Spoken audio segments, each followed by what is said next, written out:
হঠাৎ বোন এসে বলছে, দিদি এখন তো দেখছি তুই নতুন নতুন অনেক রেসিপি করছিস, তাহলে আমাকে এই রেসিপিটা করে খাওয়া না। আমি বলছি কোনটার কথা বলছিস বলতো, আগে তুই হচ্ছে আমাকে দেখা তো। বলতে ও হচ্ছে স্পাইরাল পটেটোর হচ্ছে রেসিপিটা আমাকে দেখালো। আমি বলছি ও আচ্ছা এইটার কথা বলছে, এটা তো আমি এমনিতেই আমার সিরিজে করবো বলে ভেবে রেখেছিলাম। সেই তুই বলছিস যখন তাহলে করে নেবো, কোনো অসুবিধা নেই বলেই কিন্তু আমি প্রথমে গাছ থেকে ডাল কেটে নিয়ে এসেছি। ওটার জন্য তো কাঠি দরকার, যেহেতু সেটা আমার কাছে নেই, জোগাড়ও করতেই হবে, সেই জন্য ডাল কেটে নিয়ে এসে বসে গেছি করতে।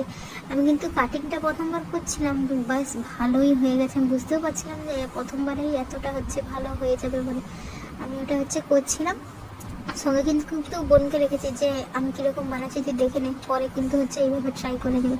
বলছে ঠিক আছে কোনো অসুবিধা নেই, দেখে তো আমি নিচ্ছি, আর এমনিতে তোর ভিডিওতেও দেখে নেব।